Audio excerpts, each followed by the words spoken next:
Buenos días, vamos a ver HTTP. Internet es una nube de clientes y servidores que se comunican entre sí a través del protocolo TCP/IP, que es el núcleo de Internet y el que le da nombre. En concreto, el primer protocolo IP, que es el que interconecta todas las redes que hay en el mundo para formar la red de redes. A cada dispositivo que se interconecta a esta red de redes le asigna una dirección IP.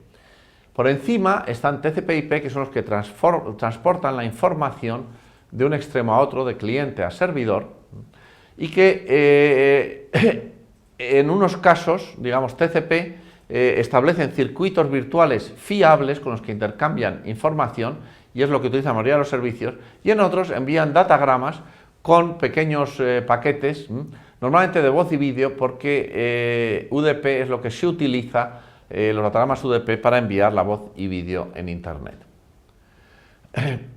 Las máquinas que se conectan son lo que se denominan máquinas servidoras.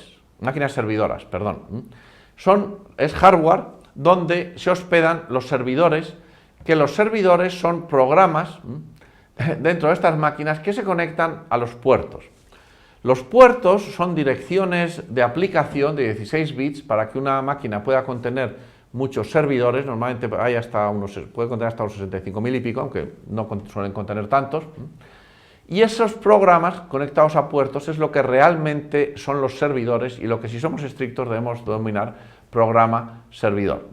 Los programas servidores están conectados a un puerto y están esperando normalmente que los clientes hagan conexiones a través de circuitos virtuales para comunicarse con ellos, o les envíen datagramas, a los que responderán con datagramas.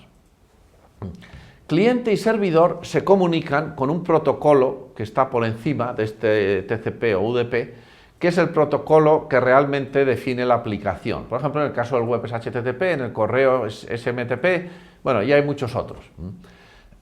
Los servidores están en un puerto por defecto, que especifica la norma. La norma dice en qué puerto deben estar conectados, para que los clientes sepan dónde conectarse. Si el servidor se conecta en un puerto que no es el suyo estándar, el cliente no puede saber en qué puerto está, y por eso hay que ponerlo explícitamente en la dirección de servidor. La dirección de servidor, si eso es la dirección de dominio, es en realidad la dirección de la máquina servidora, no la dirección del programa, que está en la máquina servidora en un puerto concreto. Por eso, si no es el estándar, hay que definirlo explícitamente, cómo se hacen estos dos casos, poniendo detrás de la dirección de dominio, de la dirección IP, el puerto separado por dos puntos. Por eso todo servicio tiene un protocolo y un puerto por defecto.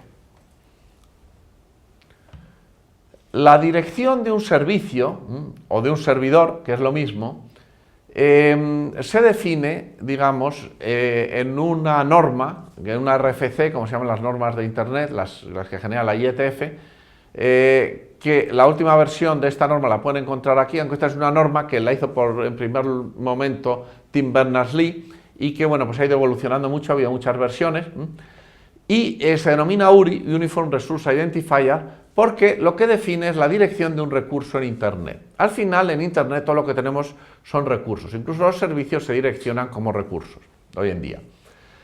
Las URIs son de dos tipos: URLs, que son los que utilizamos casi exclusivamente, los Uniform Resource Locators, que definen la dirección física de un recurso, diciendo en qué dirección está y en qué fichero en concreto está, o en qué lugar de la base de datos, utilizando algún tipo de convenio. Y los URNs, que son los Uniform Resource Names, que lo que dan es una dirección lógica. Pero como esto necesita protocolos mucho más complejos que nunca han llegado a funcionar bien, pues se utiliza muy poco. La sintaxis de los URLs, definida aquí en esta norma, es esta de aquí, es una sintaxis bastante compleja, que se definió así para poder cubrir cualquiera de los posibles casos de direcciones de servicios en Internet, como estos tres ejemplos y otros muchos más que existen. Por ejemplo, el URL web tiene tres campos. Primero es el protocolo, es HTTP, luego va separado por dos puntos / de la dirección de dominio, que es la dirección de la máquina servidora. Como está en el puerto servidor, no hay que poner explícitamente el puerto, sino sí que habría que ponerlo. Y por último, la dirección de recurso dentro del servidor, que es la ruta o path o camino, digamos, de ese recurso en el directorio de recursos del servidor web. La de email, que también es un poco diferente y casa con esta sintaxis, pero tiene otros componentes. Tiene el protocolo, luego solo 2 puntos de separador, luego tiene aquí el usuario arroba, que es una parte del authority, es la primera parte del authority, si ven aquí, y luego la dirección de la máquina donde está el buzón, que es la dirección de dominio, y no tiene ningún path después, porque se ha especificado antes. Básicamente tiene aquí el nombre del usuario y separado, que es el nombre del buzón que hay en esta máquina servidora en el puerto que tendría que estar especificado si no fuese el estándar, digamos, es decir, en el servidor que está conectado al puerto, que si no fuese el estándar tendría que estar aquí. Aquí tenemos la de FTP, que es lo mismo, el protocolo, 2 puntos / esta es igual que web. Tenemos aquí la máquina servidora, donde está ese servidor web, estará en el puerto por defecto, y después la ruta a ese fichero que queremos traer a nuestra máquina o con el que queremos hacer algo por FTP. Y así tendríamos pues todas las demás direcciones. Vamos a empezar con HTTP. HTTP es el protocolo por excelencia en Internet porque casi todo se hace en la web, en Internet. Es un protocolo transaccional de acceso a recursos que se compone de una solicitud con la cual el cliente pide algo, normalmente un recurso, a un servidor y el servidor le devuelve ese recurso al cliente. La solicitud tiene un método que es el tipo de solicitud que le está haciendo, get, post, push y delete, son los más habituales, pero hay más. Y solicitud y respuesta son mensajes independientes, como los emails. Solicitud se envía y va hasta que llega al servidor y luego pues esto vuelve, la respuesta del servidor a dicha solicitud, pues nos vuelve también como otro mensaje. Este tipo de funcionamiento hace que HTTP no necesite conectividad extremo a extremo, que es algo muy conveniente en la Internet de hoy, porque no es posible tenerla debido a la existencia de firewalls y de nada. Y además esto permite el uso de proxies, cachés y otros dispositivos que son muy útiles. HTTP es un protocolo que ha evolucionado mucho, se diseñó para que fuese extensible y ha funcionado muy bien, aunque hay muy pocas versiones. Tenemos estas 3 versiones que, como ven, han tardado mucho tiempo en irse consolidando. No siquiera son 3 versiones, son 2, la 0 y la 1, y aquí tenemos la 0.9 y la 1.0 y la versión 1 de la 1.0. Y estamos a punto de pasar a la 2. Además existen otras extensiones como WebDAV que bueno, pues se utilizan también. Aquí tienen información sobre el protocolo es muy extenso, el que esté interesado en ser un experto en aplicación de Internet tiene que conocerlo y recomendaría que se lo mirase, pero es un protocolo al que es difícil hincarle el diente, como van a ver a lo largo de los diversos temas que vamos a ir viendo.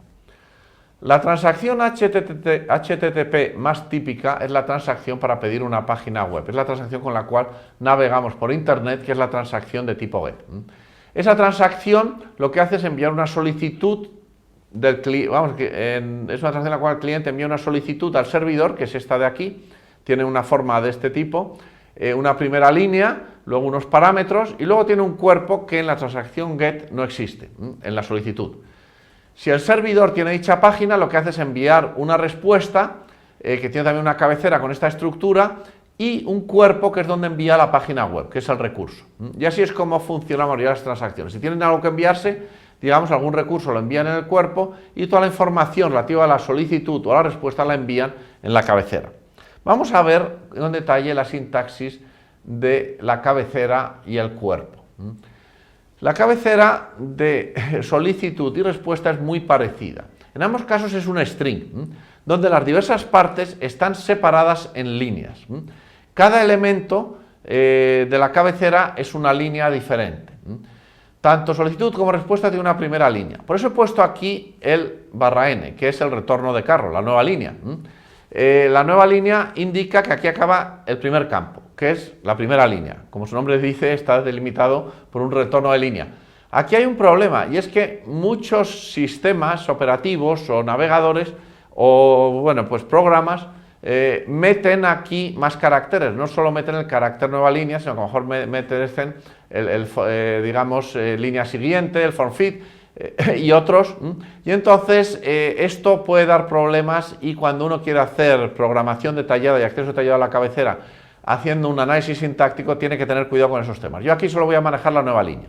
Entonces, la primera línea, como su nombre dice, está separada por nueva línea, digamos, de la siguiente parte de la cabecera, que son los parámetros, donde tenemos parámetros que tienen primero nombre de parámetro, 2 puntos, valor asignado a ese parámetro y retorno de carro. Paso a siguiente línea. Entonces, este es el formato de la sintaxis, hasta que acaba la cabecera. ¿Cómo se delimita el final de la cabecera? Se delimita con una línea en blanco, es decir, 2 nuevas líneas, cuando nueva línea es solo el cambio de línea, o si no, 2, digamos, combinaciones de caracteres que indican el paso a la siguiente línea, indicarían el final de la cabecera. Entonces, la cabecera es un string, digamos, como otro cualquiera, que tiene varias líneas, eso sí, eso hay que tenerlo siempre pendiente.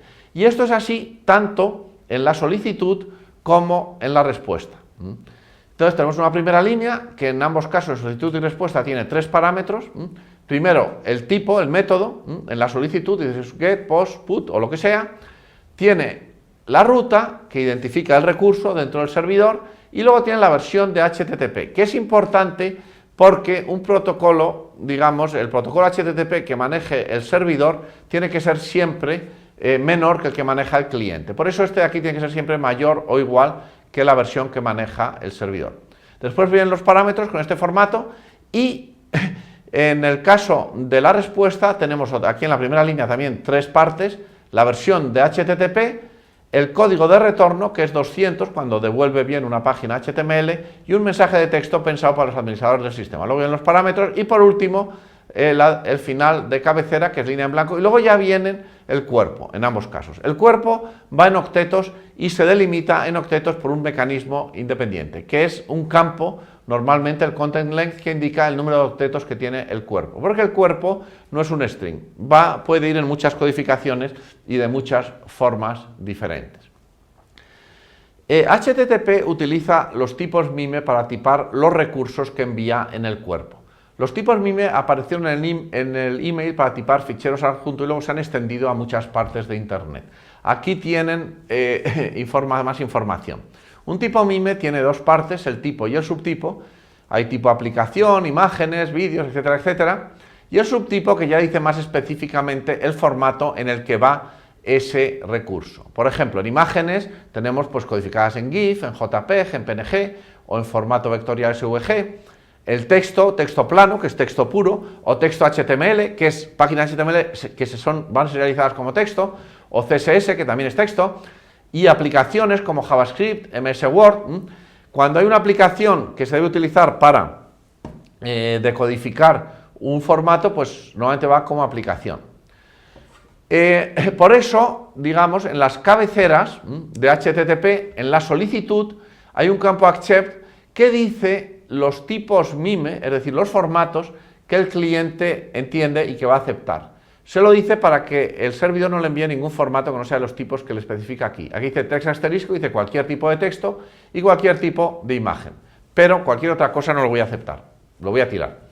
Y el servidor, cuando le envía un recurso, por ejemplo, aquí está abriendo una página HTML, le indica que el tipo es text HTML, que es el tipo MIME que corresponde a las páginas HTML.